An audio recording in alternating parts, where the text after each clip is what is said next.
Are you serious? Are you serious, guys? Are you really serious? Something biblical's going on with the signs of the second coming. Are you serious? Whoa! Are you serious, No, guys? Are you really serious? Yes, I'm very serious. Something biblical is definitely going on with the second coming of Jesus Christ. As last night we told you, is it midnight peace or sudden destruction? And it could go either way, right? Well, looks like it was destruction, not total destruction, but destruction to Trump's peace deal that he thought everybody was going to stick to. But I've studied this long time. I've studied the history of the Middle East a long time, and that's why I was on last night saying I'm not sure, but we'll stay and we'll keep talking about it. But right now, we have two breaking news stories coming out of Ukraine. Certainly this one, Russia's attempt to assassinate Vladimir Zelensky. But we'll get to that in just a second. First, let me put a shout out, if I could, right now for giantminingcorp.com. That's giantminingcorp.com. The United States is staring down a copper crunch. Global inventories hover at 15-year lows, okay? So this is very important. With President Trump's Made in America agenda eyeing the import tariffs, the race for secure domestic supply has just hit overdrive. Copper is charging back toward last year's record, hovering around $4.85 a pound as global stockpiles are scraping a 15-year low. All right? So enter Giant Mining Corp, ticker BFGFF in the United States, and it's also BFG in Canada. There's 9,800 acres of Majuba Hill project right now, sitting in a mining-friendly Nevada right beside the highway, right next to the rail, power, gas, and fiber. Recent drilling delivered a 170-foot copper zone averaging 0.4%, capped by a 10-foot streak running 4.4% copper, the kind of punch majors will pay millions for. Engineering firm Respec, that's RESPEC, is already fast-tracking the first NI 43-101 resource. So Majuba could leap from drill rig to development while rivals get tangled in new red tape. In a super cycle where projects that move fast win, Giant Mining checks every box. Discover more. If you click on that link below this video, discover more at giantminingcorp.com. That's giantminingcorp.com, on the OTC at BFGFF in the United States and BFG in Canada. So if you want to know more about that, just click on that link below this video, the giantminingcorp.com. All right. I just want to be sure you know about this opportunity, but read the description below as you click on the link. All right. Now, let me just tell you what's going on here, because, wow, it is crazy. It's crazy what's going on right now, okay? It's just crazy, but it's happening. Yes, you can get your zombie apocalypse tickets. I can go right now and order. It's available now. The 3-hour teaching on zombie apocalypse, the return of Legion, demon force, demons are loose. You can click right now. You'll get a free PDF, and you will be able to watch the 3-hour teaching. It is available now at my website at paulbegleyprophecy.com. Or if you just want to order the book, you can just order the book.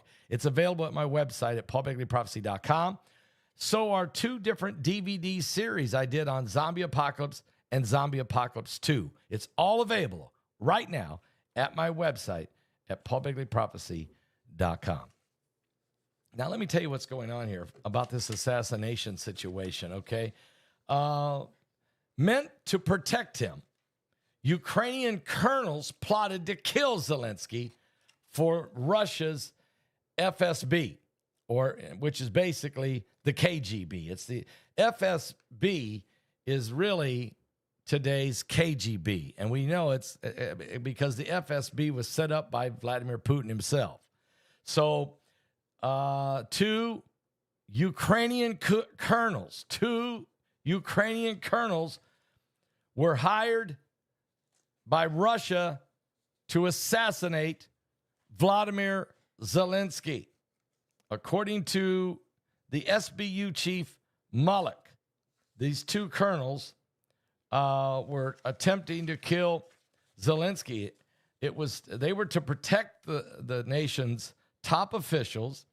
They were working, though, behind the scenes with Russia's FSB and plotting to assassinate President Vladimir Zelensky.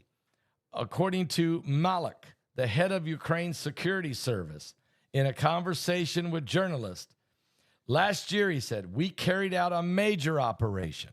One of those detained was the head of the department within the UDO, someone whose role is to protect this country's leadership. Alongside him was another colonel. He was arrested. Both of them were working for Russia's FSB, specifically its Fifth Service. According to the Ukrainian chief, the plan was to identify and recruit individuals to assassinate President Vladimir Zelensky at his presidential office in Ukraine. This was in Kiev, okay? This was extremely complex operation on our part. We worked on it, he said, for nearly 2 years, essentially from the beginning of a full-scale invasion. We managed to infiltrate the group using a powerful agent technical operation. He also recalled that was one attempt, but they failed. Another attempt was to assassinate Zelensky in Poland. According to Maluk, it involved a retired Polish military officer who had been recruited decades ago by the KGB and the former Soviet Union. So he'd been an agent, he'd been a spy, he'd been an agent for the KGB and the former Soviet Union back when Putin was in the KGB. He had been recruited, a Polish military officer. He's now retired, but they went back and got him. He was recently reactivated by Russia as a sleeper agent. His job was to eliminate Zelensky during his stay at the Rezov Hotel airport. The task was to physically eliminate President Vladimir Zelensky at the airport. Several options were considered. I said the hotel at the airport, but I meant at the airport. Several options were considered, including using a FPV drone and also setting up a sniper rifle. But Zelensky did not go down the hallway. He didn't go down the very area that he was supposed to go. And so that's why he wasn't shot by the sniper, and that's why he wasn't shot by the drone. Zelensky was supposed to go right down a certain hallway in the airport, but at the last second took a different route toward his plane. You can know this. These assassination plots right now are going on many levels. Russia's trying to kill Zelensky, and you can believe Zelensky's trying to assassinate Putin. And you can believe Iran has been trying for some time to assassinate Benjamin Netanyahu. And I believe that Israel could have killed the Ayatollah Khomeini, but President Trump told him not to. Matter of fact, Trump has almost alluded to that we could have, when they killed those other top 12 12 officials, generals, leaders of the Navy and the Air Force, and the top general, Salami, Hassan Salami. They could have killed all of them, but Trump left. Said, "Do not kill the Ayatollah." They had to have somebody to negotiate with to try to end the war. So this is huge. Now, I've got more information, and you may have heard this, but Russia fired a missile today and hit a train, also hit a school, and also hit a hospital. Dozens of people are dead. Over 100 people are injured. I actually have a photograph here from the train that was hit. You can see the children with backpacks. So what would happen here, these kids were on the train. There was a lot of people on the train. And it was hit. The train was hit. Also, a school was hit, and also a hospital was hit. I'm still trying to find out what the total death toll is on this. The train was train number 52, going from Odisha to Zaporozhye when it was hit. This happened at 11:30 this morning in Ukraine. We do not know how many people are dead from all of the 3 different strikes, other than the word dozens. So I don't know if that's 25, 35, 39. I don't know. We know that over 100 people are injured. That we know. It's still too early to tell. It's a very fluid situation that's going on. So the war rages, and right now President Trump is in the air, headed toward NATO, headed to Europe, where he will meet with the rest of the NATO nations to discuss this very war that we're talking about. And Trump's not in a good mood because the ceasefire was broken. Iran fired first to break the ceasefire, and then Israel responded when they brought hell down on Tehran, Iran. I mean, they hit them with about everything they had. But they didn't do it till after Iran fired first. But Trump is saying Trump is angry at Israel and Iran. He's angry at both of them because he said, we had a deal, we have a deal. I tell you what Trump wanted to do. Trump wanted to get a ceasefire and calm that situation down and start negotiating. And he wanted that on the table, and was going to let Marco Rubio and Steve Witkoff work on negotiations while he went to NATO. And he wanted to walk into NATO and say, okay, I'm here. We just got rid of Iran's nuclear capability. I now got a ceasefire. Now we're trying to get, the Ayatollah to turn over the keys to the kingdom. Now let's talk about, and he wanted to be in a positive, upbeat mood, a championship mood. Instead, he's going to walk in very upset, angry, because he's going to say, okay, I got rid of Iran's nukes, but they're still fighting. They broke the ceasefire. These guys have been fighting for centuries, for millenniums, for thousands of years. This is a battle between, Jacob and Esau, the sons of Abraham. We can't get them to stop, which the Bible kind of gave you that heads up already. So he's going to walk into NATO, and he's going to be in a really bad mood, and he's not going to want to write another check. He's going to want them to write checks. He's going to tell them they got to spend more money if they want to keep this thing going. But he's going to say, what we really need is to settle this war with Russia and Ukraine. We got to come up with a way to negotiate. He is angry, and of course he would be angry. He went to bed last night thinking he had a ceasefire. But remember what I said, you guys that were with me. I was on the air last night for about 90 minutes or something like that. And what was the title of my broadcast?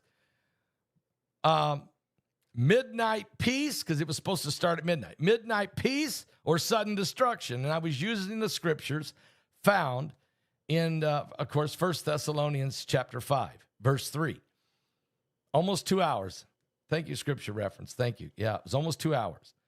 And I was going to stay up a little later because I had a feelings. nothing more than feelings, trying to bring peace to the Middle East. It's almost impossible. So I had a feeling Iran would not keep the ceasefire.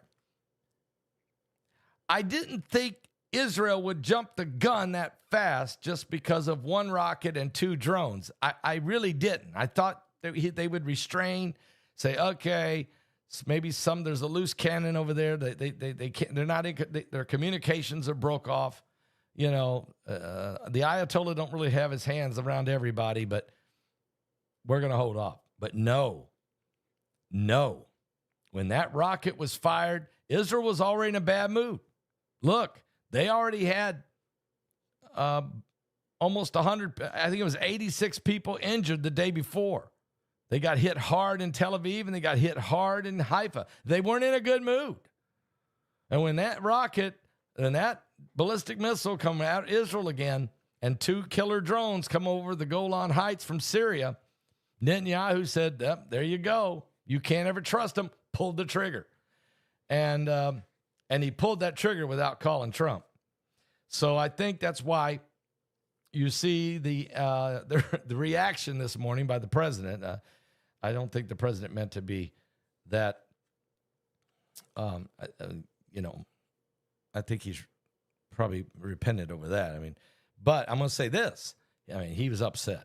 But he was also very angry at CNN because CNN kept saying, well, we're just not sure. Trump says their nuclear capability, but do we know for sure if it's completely been destroyed? Have they hid some of the uranium? And, Trump is saying, look, trust me, it is destroyed. Trust me. We destroyed this. But they kept questioning, and we're not sure, and all of that. And so Trump's in a bad mood now. So now he smacks CNN, then he smacks MSNBC, and he's ready to smack anybody else that said anything. And then he gets on a plane and goes to NATO. What kind of mood do you think he's going to be in when he walks in and meets with the NATO countries? He may just put Macron in a headlock and smack somebody else. I don't know what he'll do. He'll calm down eventually. But we'll have to wait and see. Now, we're still monitoring what's going on right now in Israel and Iran. Trump said that he was going to be on the phone calling Bibi. I'd like to have been a fly on the wall in that conversation. And I think that Trump is going to say that we're back on track with the ceasefire. I think Trump's going to say we're back on track with the ceasefire. So it's very interesting what's taking place right now. It's wow. Could you imagine, though, if Russia was to assassinate Vladimir Zelensky? It would be chaos in Ukraine, and that's what Putin wants. He'd love for that government to be toppled, and he'd just go ahead and go on in and just take the rest of Ukraine. But imagine if Zelensky was able to assassinate Putin. Then you would have chaos on the other side. I think, though, they have somebody ready, and that is Dmitry Medvedev. I think he would be the guy who would take over, since he was the president for 4 years once. But anyway, I'm just saying, there's a lot is going on right now. A lot of craziness is taking place. There's no doubt about that. Maybe we should get a song. How about Lexi sing one for us? That'd be cool. Yeah. I'll pull it up.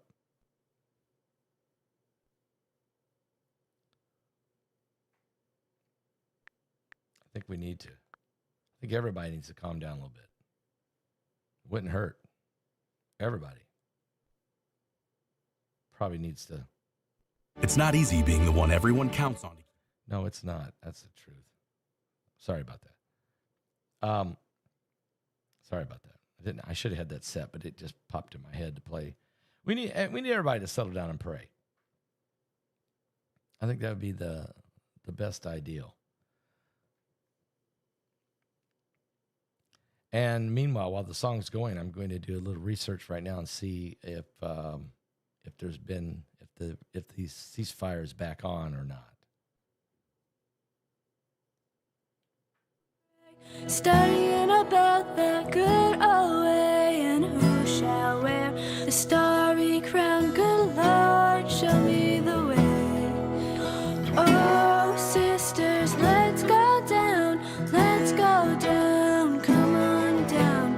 Oh, sisters, let's go down in the river to pray.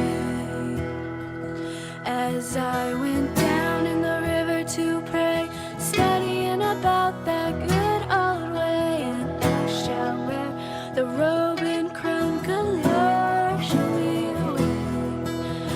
Oh, brothers, let's go down, come on down. Come on, brothers, let's go down in the river to pray. As I went down in the river to pray, studying about that good old way, and I shall wear the starry crown. Good Lord, show me the way. Oh, fathers, let's go down, come on down. Oh, fathers, let's go down in the river to pray. As I went down in the river to pray, studying about that good old way, and I shall wear the starry crown. Good Lord, show me the way. Oh, mothers, let's go down, don't you wanna go down? Come on, mothers, let's go down in the river to pray. As I went down in the river to pray, studying about that good old way, and who shall wear the robe and crown? Good Lord, show me the way. Oh, sinners, let's go down. All right, I have an Let's update. go down, come on down. Oh, sinners, let's go down in the river to pray. Oh, sinners, let's go down, come on down. Oh, sinners, let's go down in the river to pray. Lexi Begley singing Down to the River to Pray. That's on our album, The Journey. That's back when Lexi was 14 years old. She's 20 now. What's going on? I'm getting gray hair. I do have an update here on the ceasefire situation between Israel and Iran, and I really got a timeline for you. Here's what happened. 6 hours ago, Trump says that both Israel and Iran violated the ceasefire. He was very angry. He started swearing in anger in a major outburst at the media, angry at Iran and at Israel, at both of them. And he made everyone in the world know it. Trump then, 5 hours ago, insisted the ceasefire is back in effect. Then 4 hours ago, Trump says he does not want regime change in Iran. So he's saying to Iran, listen, I'm not trying to take you out of power. I want to negotiate. We got to get to the table. And also, while this was going on, about 4 hours ago, the fragile Israeli-Iran ceasefire should get the parties back at the table. That was a statement made by the European Union, Callas. Then, folks, about 10 o'clock this morning, Gaza reported that Israeli forces had killed 25 in the war in Gaza. Then, right about the same time, the Iranian president at 10 o'clock this morning says he will respect the ceasefire if Israel does. And then Israel said, well, let's see. But at the same time, Israel said, then get our hostage families out of Gaza. So Israel has swung the negotiation into, all right, I see you want to do a ceasefire. Great. Give us back our hostages in Gaza, basically making Iran responsible for the whole war. Okay. After Israel said that, then at 11 o'clock, the NATO route congratulated President Trump on truly extraordinary action over the war with Iran and the end of their nuclear capabilities. And then about the same time, China spoke up. And China at 11 o'clock this morning said they support Iran in achieving a genuine ceasefire. So China was saying to Iran, stick to the ceasefire, okay? Stick to the ceasefire. And then Iran said that they would stick to the ceasefire, and they're going to start rebuilding homes and facilities that were damaged in the Israeli strike. So what Iran was doing here, the Ayatollah is doing is saying to the people of Iran, we're going to start rebuilding. If any of your homes got destroyed accidentally or whatever, we're going to start rebuilding it, okay? And that's because the Ayatollah Khomeini is trying to hang on to power and not have his own people overthrow him. Now, an hour ago, about noon, Trump says it was his great honor to destroy all nuclear capabilities. So it looks like the ceasefire is back on, that Trump has demanded it, that China has highly recommended it to Iran, and the Iranians have said, all right, we will honor it. And Israel is saying, that's great. Send us back our hostages. So that's where we're at. Very shaky. Very, very, very shaky. So Trump just tweeted over at, not tweeting, but he posted on his Truth Social network, in quote, both Israel and Iran want to stop the war equally. It was my great honor to destroy all of the nuclear facilities and capabilities and then stop the war. So Trump is saying that the ceasefire has begun, that it is in play, and now Trump is declaring that the war, the 12-day war between Israel and Iran is over. And I think it is. To be honest with you, I think it is. I think Trump's reaction might have been, it put the fear of God in both of them, I think. I'll be honest with you. I mean, Israel doesn't want Trump upset at them, you know, and Iran definitely doesn't want to feel the wrath of Trump again. So I think his tyrant, his outburst, although I probably would recommend he use a different choice of words, but the tone and the anger, and oh, by the way, he went ahead and smacked CNN and MSNBC while he was at it, and other networks, he said, and he was talking about local networks, you know,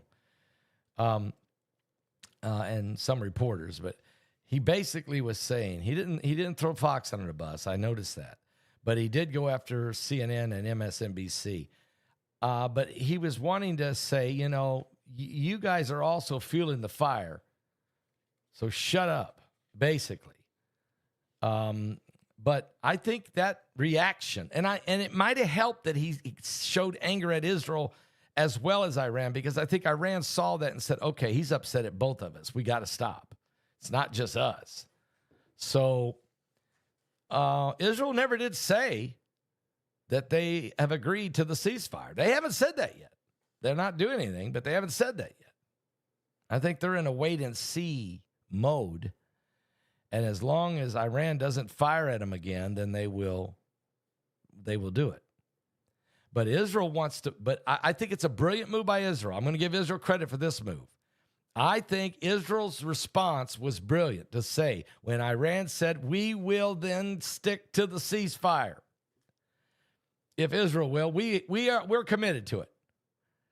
And Israel's response was, well, then send our hostages back. So, brilliant move by Bibi to put the hostages right back in the middle of the table, because that's the reason we're fighting with you anyway, because you're responsible for the whole Psalms, you're right, the whole Confederacy, the whole Psalms 83 Confederacy. So that prophecy absolutely set up this whole, is been confirmed. And really, Jeremiah 49, the first part of it, we've seen it happen when the Lord broke the bow of Elam, when the Lord destroyed the weapon of Iran, which was, of course, was their nuclear capabilities. The bow has been broken. The bow was busted with the bunker-busting bombs by President Trump in the United States. So now what we're going to do is watch and see where this thing goes from here. Does it, hopefully that the war between Israel and Iran directly ends, but it's not over. And that's what Israel's saying. The war with you is not over, Iran, because you still got our hostages. And you got to also guarantee us that the Houthis don't fire at us. And you got to guarantee us that Hezbollah never raises their head again. But you still got our hostages. So this thing ain't over till they're out. We still hold you, Ayatollah Khomeini, we still hold you responsible. We'll be good right now, since Trump wants that, as long as you don't fire at us. But what about our hostages? So I love that move by Israel. I really do think that was a brilliant move in negotiating, to say, hold it a minute, I'm not sure. We're not done fighting with Iran just yet. We'll ceasefire, but the war is not over between us, because you started the whole thing on October 7th. Israel doesn't want the world to think that they're fighting 4 wars. Israel wants everybody to know they're fighting one war. It's against Iran and their proxies. And until they get their hostages, this war's still on and all bets are off. So, yeah, okay? So that's where we're truly at. If you want to get right down to business, that's where we're really at. And we're just going to have to keep our eyes open, guys. We're just going to have to keep our eyes open. I think I'm on point, but a lot of people are off point. I'll be back with more current world events and how they relate to biblical prophecy. We're living in the last days. Wow.